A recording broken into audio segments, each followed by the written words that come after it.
Welcome to Farhan commerce classes. मैं जुल्करनैन आपका economics teacher. तो आज हमारा ये लेक्चर है। इस लेक्चर का पार्ट नंबर क्या है सर? 3।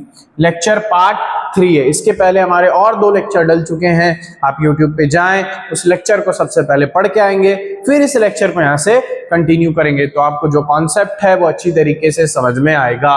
अभी हम इकोनॉमिक्स का क्या पढ़ रहे हैं सर? इंट्रोडक्शन। चलिए, आज हम जो पढ़ने वाले हैं वो हमारा कॉन्सेप्ट है इन्वेस्टमेंट।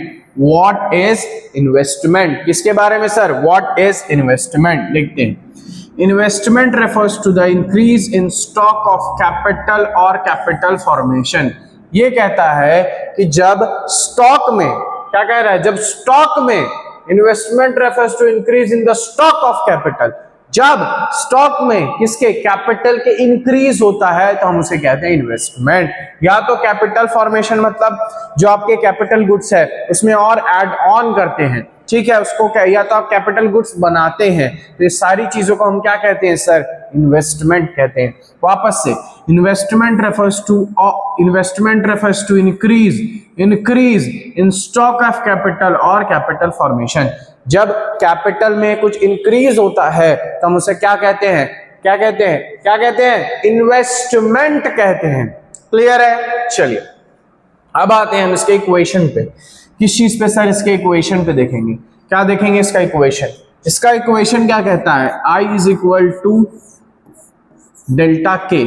आई का मतलब क्या होता है सर? आई का मतलब होता है INVESTMENT। आई का मतलब होता है सर इन्वेस्टमेंट, ठीक। और इसका मतलब क्या होता है? Collective change in capital. इसका मतलब क्या होता है? Change in capital. इसका मतलब क्या होता है? इन्वेस्टमेंट। तो अगर कैपिटल में कुछ चेंजेस होते हैं इज इक्वल टू इन्वेस्टमेंट। हमने पहले ही पढ़ा, अगर आपके कैपिटल में कुछ चेंजेस हो रहे हैं तो उसी को हम इन्वेस्टमेंट कहते हैं। कोई रॉकेट साइंस, कुछ नेक्स्ट लेवल का कॉन्सेप्ट नहीं है।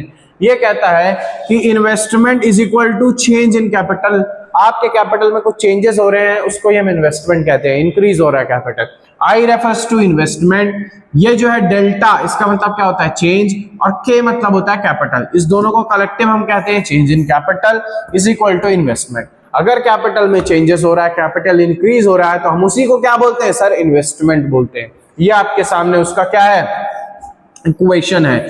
ये हो सकता है आपको एमसीक्यू में 1 नंबर में दे दे। क्लियर है? चलिए आगे बढ़ते हैं। अब हमारा जो अगला टॉपिक है वो क्या है सर? Stock and flow. हमारा अगला टॉपिक क्या है? Stock and flow. हमें समझना है कि स्टॉक क्या होता है और फ्लो क्या होता है। अंडरस्टूड है? चलिए, मीनिंग ऑफ स्टॉक हम क्या पढ़ रहे हैं सर? अगला, इसको हम थोड़ा सा पास कर लेंगे, बहुत ज्यादा ही दूर है ये, ठीक है। चलिए, अब हम देखेंगे मीनिंग ऑफ स्टॉक। क्या देखेंगे sir? Meaning of stock. A stock is a quantity measured at a particular point of time. Stock एक क्वांटिटी होती है जिसको हम किसी भी पर्टिकुलर पॉइंट ऑफ टाइम में नापते हैं। Particular point of time, for example मैं आपको कह दूं, इस पर्टिकुलर पॉइंट ऑफ टाइम में आपका जो है वेल्थ कितना है, ठीक। 1 जनवरी को आपका वेल्थ कितना है, 10 जनवरी का आपका बैंक बैलेंस कितना है। तो मैंने आपको एक पर्टिकुलर पॉइंट ऑफ टाइम दिया, एक पर्टिकुलर पॉइंट दिया। मैं कह रहा हूं कि 1 जनवरी को बैंक बैलेंस आपका कितना है, मैं ये पूछ रहा हूं। तो मैंने आपको क्या दिया? पर्टिकुलर पॉइंट ऑफ टाइम दिया, टाइम दिया। हाँ, ये जो जनवरी का डेट है, मैंने आपको पर्टिकुलर डेट बता दिया। इस डेट पे मुझे बताओ कि आपका क्या है? बैंक बैलेंस क्या है। तो जब भी किसी चीज में हम पर्टिकुलर पॉइंट ऑफ टाइम में बात होगी, पर्टिकुलर पॉइंट ऑफ टाइम में, ध्यान रखेंगे इस लाइन को, पर्टिकुलर पॉइंट ऑफ टाइम में, तो उस चीज को हम कहेंगे स्टॉक। कोई भी क्वांटिटी को अगर आप पर्टिकुलर पॉइंट ऑफ टाइम में, गिवन पॉइंट ऑफ टाइम में मेजर करेंगे तो हम उसको बोलेंगे स्टॉक। बेसिक सा कॉन्सेप्ट है, कोई रॉकेट साइंस नहीं। फिर से, स्टॉक हम उसको कहेंगे जब हम किसी भी क्वांटिटी को पर्टिकुलर पॉइंट ऑफ टाइम में या गिवन पॉइंट ऑफ टाइम में क्या करेंगे? यहां लिखा हुआ है मेजर करेंगे। अंडरस्टूड है? क्लियर है? बिल्कुल बेसिक। अब आते हैं एग्जांपल में। ये देखो, bank balance of balance sheet. Balance sheet का भी बैंक बैलेंस होता है, आज पहली बार देख रहा हूं, ठीक है। Balance of bank as on 1 January. क्या है सर? 1 तारीख को आपका बैंक बैलेंस कितना था? 1,00,000 रुपए था। तो मैंने क्या बोला था, पर्टिकुलर पॉइंट ऑफ टाइम, तो एक जो डेट दिया है क्या, एक पर्टिकुलर पॉइंट ऑफ टाइम में पूछ रहा है, तो ये अगर हम इसको पर्टिकुलर पॉइंट ऑफ टाइम में मेजर करेंगे तो क्या बोलेंगे हम इसको, स्टॉक। जैसे कि मैं पूछ सकता हूं आपका अभी एग्जैक्ट आज कौन सा डेट है सर, मुझे भी याद नहीं आ रहा है, फॉर एग्जाम्पल 17 मई, ठीक, 17 मई 2026 को आपका वेल्थ कितना है, तो ये क्या होगा, ये होगा स्टॉक, क्योंकि मैंने आपको एक पर्टिकुलर पॉइंट ऑफ टाइम दिया, एक गिवन पॉइंट ऑफ टाइम दिया, उस गिवन पॉइंट ऑफ टाइम में अगर किसी भी चीज को आप मेजर करेंगे तो हम उसको बोलेंगे स्टॉक। ठीक है, ये बेसिक सा कॉन्सेप्ट है। ये कॉन्सेप्ट इसलिए है क्योंकि आपको आगे की जो मनी एंड बैंकिंग में कुछ हम चैप्टर्स पढ़ते हैं तो उसमें आपको चीजें समझ में आए। अंडरस्टूड है? चलिए, ये बात होती है स्टॉक। अब बात करते हैं सर फ्लो किस बला का नाम है, फ्लो किस चीज का नाम है। Understood. A flow is a quantity measured, ये कह रहा है कि जब हम क्वांटिटी को मेजर करते हैं specific period of time, specific period of time में हम किसी भी चीज को हम मेजर करते हैं स्पेसिफिक पीरियड ऑफ टाइम में, तो हम उसको बोलते हैं फ्लो। बात खत्म, इतना ही कॉन्सेप्ट है। हम किसी भी चीज को स्पेसिफिक पीरियड ऑफ टाइम में मेजर करते हैं तो हम उसको क्या बोलते हैं सर, फ्लो बोलते हैं। स्पेसिफिक पीरियड ऑफ टाइम मतलब मंथली, ईयरली, वीकली या डेली भी कह सकता हूं मैं आपको, क्योंकि क्या होता है स्पेसिफिक पीरियड ऑफ टाइम है, एक साल का टाइम है, आपके पास एक मंथ का टाइम है, तो स्पेसिफिक पीरियड ऑफ टाइम जो आपको टाइम दिया गया है, एक साल हो या एक महीना हो, एक दिन हो, इसमें अगर आप किसी चीज को मेजर करेंगे तो उसको हम बोलेंगे फ्लो। फ्लो मतलब बहती हुई चीज। अंडरस्टूड है? स्टॉक मतलब एक जगह रुक गई। स्टॉक मैंने आपको कहा 1 जनवरी, मैंने आपको क्या कहा 1 जनवरी, तो 1 जनवरी रुक गई वहीं पे। अंडरस्टूड है? रुकी हुई चीज के मैं बारे में पूछ रहा हूं। बट जब मैं आपको फ्लो कर रहा हूं तो बहते हुए सर पूरे दिन की बात हो रही है, ठीक है, एक साल का बहता हुआ फ्लो चलता जा रहा, फ्लो की बात हो रही है। अंडरस्टूड है? चलिए, for example my income is 10,000 per month, ठीक है, मैंने कहा एक महीने की मेरी इनकम क्या है सर, 1,000 रुपए है। ठीक, एक साल की मेरी इनकम, 1 ईयर की मेरी इनकम 24 लाख रुपए है। आप बोल सकते हैं एक दिन में मैं 100 रुपए कमाता हूं। ये सारी चीज क्या है सर, ये सारी चीज फ्लो में आती है। मैं बैंक में पर मंथ 1,000 रुपए डिपॉजिट करता हूं, तो ये क्या है सर, ये भी क्या आ जाएगा, फ्लो में आ जाएगा। क्यों? क्योंकि सर ये आपको स्पेसिफिक पीरियड ऑफ टाइम की बात हो रही है। अंडरस्टूड है? किसी भी चीज को, किसी भी क्वांटिटी को हम मेजर करेंगे स्पेसिफिक पीरियड ऑफ टाइम में, मंथली, ईयरली, वीकली, डेली, तो हम उसको क्या बोलेंगे सर, फ्लो बोलेंगे। क्लियर है? उसका एग्जाम्पल मैंने आपको दिया। अंडरस्टूड है? कोई भी डाउट है तो आप पूछ सकते हैं। चलिए आगे बढ़ते हैं। अगला अब इस चीज को हम क्या समझेंगे सर, थोड़ा सा हम डायग्राम से समझने की कोशिश करते हैं। आइए ध्यान देंगे सामने, ठीक है, diagram concept of stock and flow.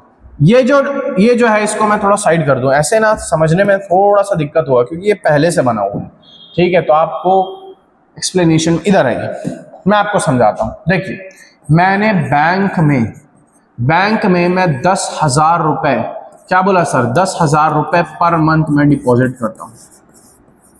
क्या करता हूं, बैंक में मैं 10,000 रुपए पर मंथ डिपॉजिट करता हूं। क्लियर है? एक ये हुआ। दूसरा, 1 जनवरी को मेरे बैंक का बैलेंस रुपीस 1,00,000 है। ठीक, अगला एक और आपके सामने, मैं यहां कहता हूं कि मैं बैंक से रुपीस 10,000 पर मंथ विथड्रॉ करता हूं।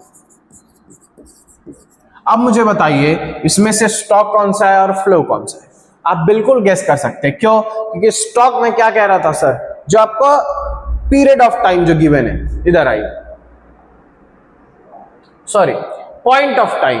स्टॉक में क्या बोलता है sir, point of time given है, और फ्लो में क्या बोलता है, पीरियड ऑफ टाइम गिवन है। तो यहां ध्यान देंगे कि पीरियड ऑफ टाइम मतलब मैंने आपको कहा था मंथ में मेंशन किया हुआ है, यहां पर भी मंथ में मेंशन किया हुआ है, तो क्या हो गया सर, ये आपका पीरियड ऑफ टाइम हो गया। और specific particular point of time ये कहां है, 1 जनवरी। अंडरस्टूड है? समझ में आ रहा है? तो क्लियर है? तो आप इससे अंदाजा लगा सकते हैं, देखकर ही आंसर आपके पास आ जाएगा।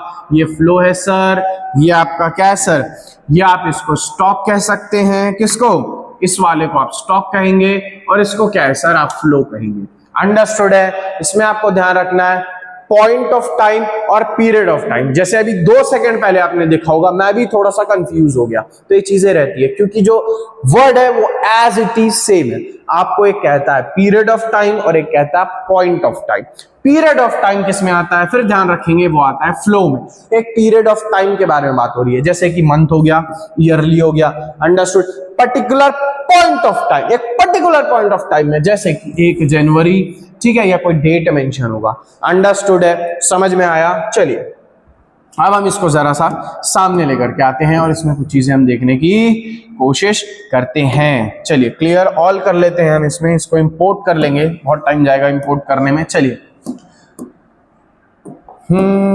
आप सभी से मैं ये उम्मीद करूंगा कि आप जो हमारा क्लास है वो अच्छी तरीके से रेगुलर बेसिस पे कर रहे होंगे, और जो नहीं कर रहे हैं उसके लिए बड़ा लॉस है, वो जाएं और क्लासेस को लेक्चर वाइज देखेंगे, अंडरस्टूड है। और कमेंट में बताएं अगर कुछ गलतियां होती है या हमें कुछ आपको चीजें पसंद नहीं आ रही है तो आप क्या करेंगे सर, कमेंट में बताएंगे। चलिए आ जाइए, ठीक। तो ये चीज को हमने क्या, डायग्राम का जो स्टॉक एंड फ्लो का कॉन्सेप्ट है, हमने इसको क्या किया सर, अभी पढ़ लिया। अब हम आगे बढ़ते हैं। कुछ पॉइंट है जो स्टॉक में आते हैं, कुछ पॉइंट है जो फ्लो में आते हैं। जैसे कि मैंने आपको बताया वेल्थ, तो हम वेल्थ बोलते हैं क्या तुम्हारे 1 साल का क्या वेल्थ है, या तुम्हारे 6 महीने का क्या वेल्थ है, कभी ऐसा सुना है बोलते हुए? नहीं। तुम्हारा वेल्थ अभी का क्या है, अभी मतलब क्या हो गया, अभी मतलब पर्टिकुलर पॉइंट ऑफ टाइम, ठीक, particular point of time, understood है। तो क्या हो गया सर, ये वेल्थ किस में आएगा, स्टॉक में। हम हमेशा बोलते हैं अभी का वेल्थ क्या है, मतलब आज कोई डेट होगा तो उसका वेल्थ क्या है, उस दिन में आपका वेल्थ क्या है, तो क्या हो गया सर, वेल्थ, ठीक है। स्टॉक का एक पॉइंट। कैपिटल, आपका अभी का कैपिटल क्या है, आपने अभी कितना कैपिटल इन्वेस्ट किया है बिजनेस में, अंडरस्टूड। तो भी क्या sir, particular point of time, confusion नहीं करना भाई साहब, पर्टिकुलर पॉइंट ऑफ टाइम। चलिए बैंक डिपॉजिट, अभी आपके बैंक में कितना है, हम ये पूछते हैं कि 1 महीने में आपके बैंक में कितना है, नहीं कोई पूछता अभी आपके बैंक में कितना पैसा है, ठीक है, तो वो क्या हो गया, वो स्टॉक हो गया। Check population of a country, हम बोलते हैं अभी हमारे देश का पॉपुलेशन क्या है, एट प्रेजेंट में बताओ क्या है हमारा देश का पॉपुलेशन, तो वो किस में आ गया सर, स्टॉक में आ गया। हम बोलते हैं क्या, तो हमारे 6 महीने का पॉपुलेशन बताओ, कभी सुना है? नहीं। अभी का पॉपुलेशन क्या है, ये हम हमेशा बोलते हैं, तो क्या है सर, हमारा स्टॉक है। पर्टिकुलर पॉइंट ऑफ टाइम, बार बार मैं बोल रहा हूं, पर्टिकुलर पॉइंट ऑफ टाइम। एक पॉइंट ऑफ टाइम में आपको जो चीजें पूछी जाएगी या आप मेजर करेंगे तो हम उसको स्टॉक बोलेंगे। क्लियर है, आगे बढ़ते हैं, फ्लो में आते हैं, ठीक है। पीरियड ऑफ टाइम, ठीक। इनकम, आपकी इनकम महीने की कितनी है, आपकी इनकम साल की कितनी है, तो इसमें आ गया ना सर महीना, ईयर, मंथ, ठीक है, ये मैंने आपको कहा था, या डे। क्लियर है। चलिए अब हम आते हैं एक्सपेंडिचर ऑफ मनी, आपके महीने का खर्चा कितना है, आपके दिन का खर्चा कितना है, आपके साल का कितना खर्चा है, हम ऐसा ही बोलते हैं। क्लियर है। तो ये किस में आ गया सर, फ्लो में आ गया। इंटरेस्ट ऑन कैपिटल, आपका इंटरेस्ट ऑन कैपिटल 1 मंथ का कितना है, ईयरली कितना है, जैसे कि आप अकाउंट्स का क्वेश्चन बनाते हैं तो पर ईयर पर मंथ बोलता है। क्लियर है। चलिए नंबर ऑफ बर्थ, आपके साल भर में आपके देश में कितने बच्चे होते हैं, या महीने में कितने बच्चे पैदा होते हैं, कभी सुना? अभी बताओ कितने बच्चे पैदा हो रहे हैं, ऐसा क्या? नहीं, तो वो स्टॉक नहीं है, वो क्या है सर, फ्लो है। तो आपके सामने ये कुछ जो आपके वेरिएबल है वो स्टॉक होंगे, और ये कुछ जो आपके हैं वो क्या होंगे सर, फ्लो होंगे। अंडरस्टूड है। आपके सामने स्टॉक और फ्लो का कॉन्सेप्ट था। ये कोई रॉकेट साइंस या नेक्स्ट लेवल कॉन्सेप्ट नहीं है, बेसिक कॉन्सेप्ट है। बस इसमें मैंने आपको जिस तरीके से कहा, फिर मैं आपको रिपीट कर दूं कि आपको सिर्फ इसमें क्या याद रखना है सर, आपको 2 चीजें याद रखनी है। क्या 2 चीजें याद रखनी है? सबसे पहले particular point of time, stock हमेशा पर्टिकुलर पॉइंट ऑफ टाइम की बात करता है, और फ्लो हमेशा स्पेसिफिक पीरियड ऑफ टाइम की बात करता है, जिसमें मंथली, ईयरली, वीकली और डेली इंक्लूड होता है। ये चीज आपको बस ध्यान में रखनी है, बाकी सारे आपके जो आइडेंटिफिकेशन है हो जाएगा। इसके एग्जाम में कुछ खास क्वेश्चन भी नहीं आते हैं, मैक्सिमम टू मैक्सिमम आपको अगर कॉन्सेप्ट समझाने बोला तो 4 नंबर का पूछेगा, तो आप उसमें वो थ्योरी, ये हमारे डायग्राम बना करके आएंगे और नंबर आपको पूरा मिलेगा। अंडरस्टूड है, क्लियर है। आज हमने पढ़ा इन्वेस्टमेंट के बारे में और स्टॉक एंड फ्लो के कॉन्सेप्ट के बारे में, ठीक है। इन्वेस्टमेंट का जैसे कि बताया गया, change in capital is equal to investment होता है, तो आप उसका डेफिनेशन पढ़ेंगे और उसके न्यूमेरिकल जो थे उसको आप ध्यान रखेंगे। अंडरस्टूड। जैसे स्टॉक में बताया गया कि पर्टिकुलर पॉइंट ऑफ टाइम की बात होती है, और फ्लो में क्या होता है, पीरियड ऑफ टाइम की बात होती है। तो कभी भी इसको मिक्स नहीं करेंगे, कभी कभी हो जाता है अगर ऊपर नीचे हो, बट अगर कॉन्सेप्ट गड़बड़ा गया सर तो दिक्कत हो जाएगा। इसको आपको क्या करना है सर, ध्यान रखना है। अंडरस्टूड है? ध्यान से पढ़ना है और इसको आपको नोट कर लेना है। बुक में हो तो रेड पेन से आपको नोट करना है और कॉपी में आप नोट कर सकते हैं। चलिए अब आते हैं, देखिए हमारे ये क्या है, पिछले साल के कुछ रिजल्ट्स हैं। ठीक है, हम 7 दिन का आपको डेमो क्लास प्रोवाइड कर रहे हैं। ये हमारा एड्रेस है, ये आप हमारे एड्रेस पे विजिट कर सकते हैं और इस नंबर पे आप हमें कांटेक्ट कर सकते हैं अगर आपको ऑफलाइन हमारी क्लासेस को ज्वाइन करना है तो। ये हमारा आने वाले टाइम में हम CMA फाउंडेशन भी शुरू करने वाले हैं और हम रिफंड गारंटी भी प्रोवाइड करते हैं। अगर आपको कुछ हमारा क्लास पसंद नहीं आया तो हम आपको पूरा का पूरा पैसा वापस कर देंगे। अंडरस्टूड है? चलिए, हमारी जो क्लास है वो 18 मई से शुरू हो चुकी है और हमारी न्यू बैचेस स्टार्ट होती रहती है। तो आप लोगों को जिसको ऑफलाइन क्लास हमें ज्वाइन करना है तो फटाक से एकदम तुरंत इस नंबर पे हमें व्हाट्सएप कीजिए। ठीक है?